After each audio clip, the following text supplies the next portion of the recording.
Good morning, afternoon, evening, everyone. I hope you're well. I'm just sitting in the car after dropping my kids, and yeah, it's -6 here in the UK, but it's nice and fresh. It's the sun peeking through, and this is how I'm trying to, this is how I'm embodying life going forward, where rather than the hustle and bustle all the time, I've got to do this, and it's just actually taking the foot off the accelerator, or like before I put the keys in the ignition, give myself a little bit of a break, and then check out the sun that's peeking through the tree over here, or something else. I can see some steam coming out of a chimney, or I can see the frost, whatever it is and stuff. These are things that I never used to notice because my foot was on the accelerator all the time.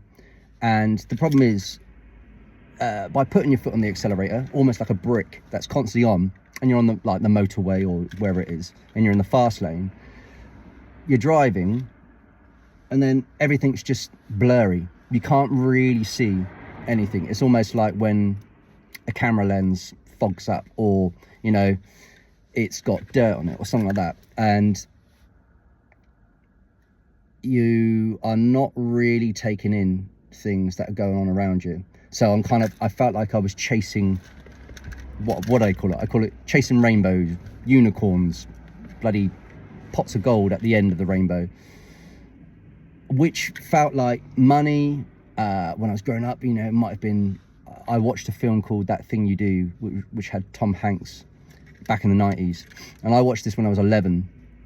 And it was like a band then got a hit, and they blew up. And it was all going well until the record label wanted them to do X, Y, and Z. So there was like lots of control and things. And so what started off as really pure, kind of like a hobby, which is most musicians go into, when it becomes a career, it's when then the red tape can start to go around it. You're not creating for the sake of creating anymore. You're now creating to get a transaction, to get expectation, to get to mold it into life. And so you can then start to lose the purpose of it. And it's kind of got me thinking. I used to think that way, and I was like, oh yeah, I want to become famous, I want to go and do this when I'm older. And chasing something like fame and money and prestige, or even chasing legacy and things as well, these are kind of such vague words that can get us so tangled. And especially if we have a neurodivergent brain as well, because I have this kind of mindset sometimes that's most of the time actually, that is like acute kind of pattern recognition. So I can't just see linear. I can't even talk in linear most of the time. It's like connecting dots all the time, and it's that can be incredible when you're in a creative space, but it can be incredibly overwhelming when you are, I don't know, out with your children, you're out with your family, you're out doing something specific, or you're in a conversation with someone, but then you're like, every single sound is exactly the same volume, same priority. Every single thought becomes exactly the same priority, every single emotion. And if they're exactly the same priority, and you've got 5 different sounds going on, your brain is then split into 5 different angles. And so it's 20%. And then you then up that. So if that's sensory, and you're listening to it, what if you've got 5 other things going on in your life? You've got, I've had times where I was looking after the children, but then I was then trying to do, learn a piece. I was doing my business. I had to do this chore. I had to do this task, and I can't compartmentalize. So all of those 5 things would be exact same priority. And so if I've got 5 tasks, 5 senses, sensory sound, and could be smell and things as well, that then ups it to 10. So that means then it's taken my focus and concentration from one single route to splitting it to 10. So I've got 10% focus on one. And then that, basically, if it compounds, so if mental health starts to kick in, and my quest at the moment is to delve into more evidence, more data, more education, that I see mental health for neurodivergent world as symptoms, so stress, anxiety, depression, things as well, but at the core is neurodivergent traits, whether it's ADHD traits, autism traits, dyslexia, dyspraxia, dyscalculia, Tourette's, and it's interesting when I got my ADHD. I had my dyslexia diagnosis back in 2004 at university, and then I didn't get my ADHD and autism ones until 2023. So almost 20 years on, and now I've got 3 of these labels, conditions, or whatever you want to call it, and actually I'm like, actually I've probably got traits of all of the neurodivergent labels and stuff as well, but there is a primary one, which is ADHD for me. And it's interesting, it's just when you're kind of starting to analyze these things without external resources. So I'm not reading books here to try and find out this information. I'm not listening to a podcast. I'm not trying to find things to fill gaps in my knowledge and stuff. What I'm allowing to do is sit with myself on my own, look out the window, look at other things, and then just allow my brain to unravel. Just be curiously aware of what's going on.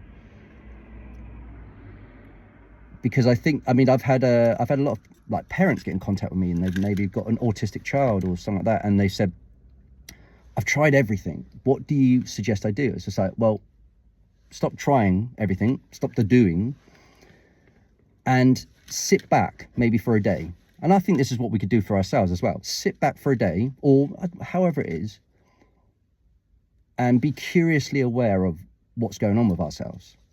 Now, it's really hard to be present, especially with an ADHD brain and everything as well, and trying to ground ourselves and stuff as well.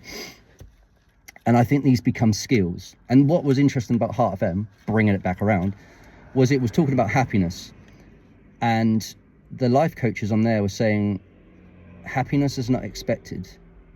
It's not something that you chase. It's not something that you wait for. Happiness is a skill.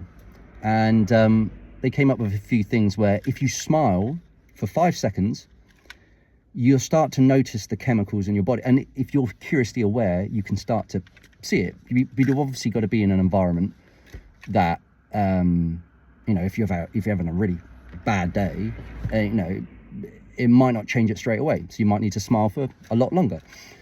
And I know it feels like forcing, which feels like masking, but it's almost like a tool of actually taking those muscles. It sends signals to the brain. So that's one thing you can do.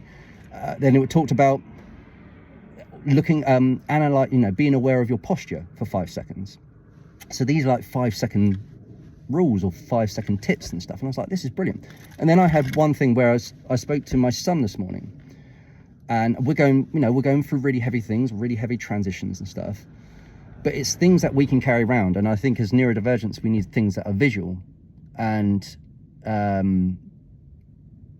they're basically, if you take your 2 thumbs and your 8 fingers,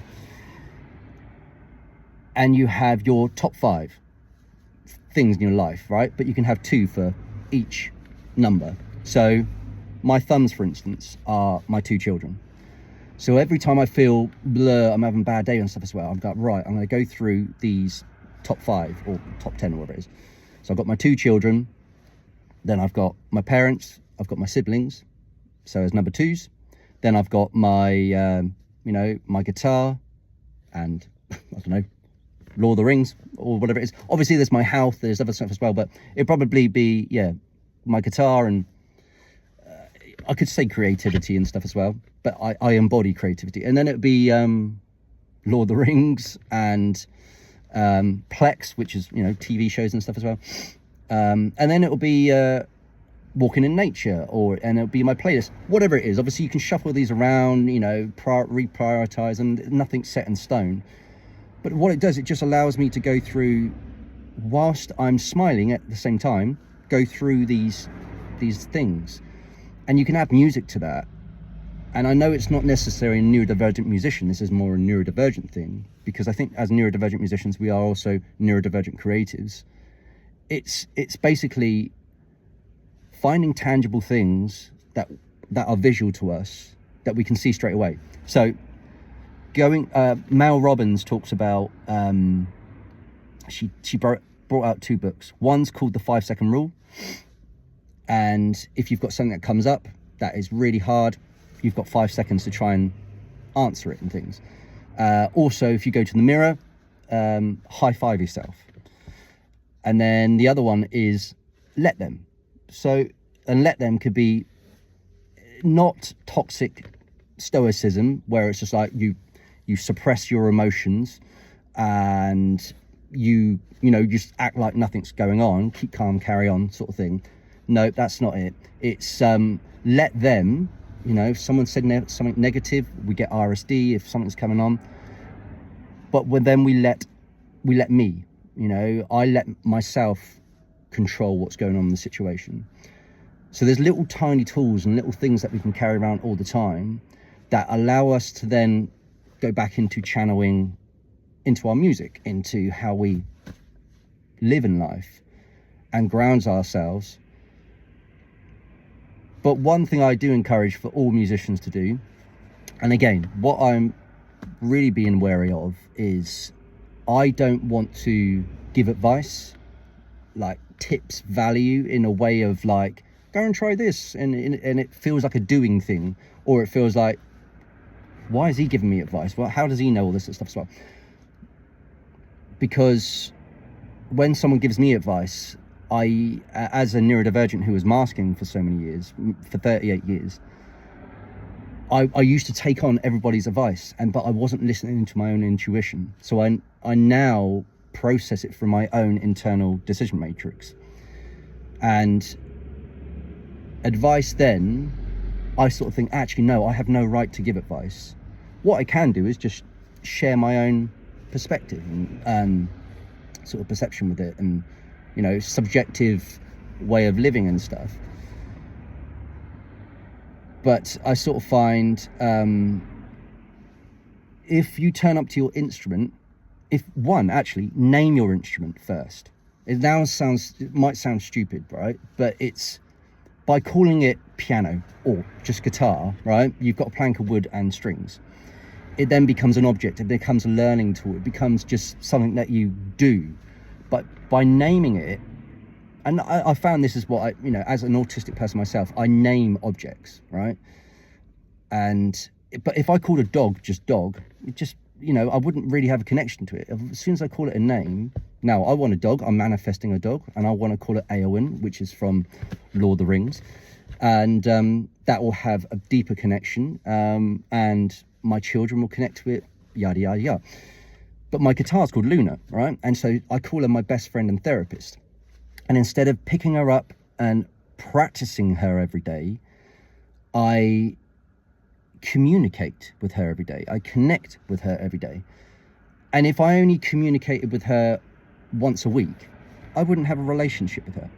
So by picking her up, and also no expectation, no beating myself up, no negativity. If I do all those positive things, the happiness stuff, that, you know, go through all my 10 things that are positive in my life, that they're my purpose, they're my why, and then I smile 5 seconds.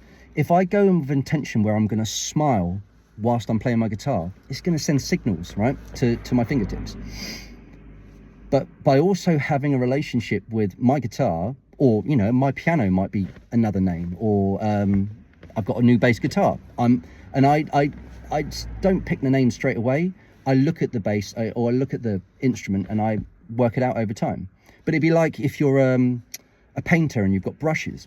call your brushes names, you know, or your pencil. It sounds stupid, and obviously you might not want to tell other people that, but the reason why I do it is because it's just got another connection. And then I process my life through my guitar, and that's my favorite process, because I'm not doing it deliberately. I'm not doing it as a transactional thing. I must do this on my guitar to get this out of it. It's like, no, that's not how it works. You know, building muscle memory, building these things takes time. And I'm going to do another video about muscle memory because that's a powerful thing here. But just something to think about. Loads of things to take in there. But yeah, anyway, have a good day. Speak soon. Bye.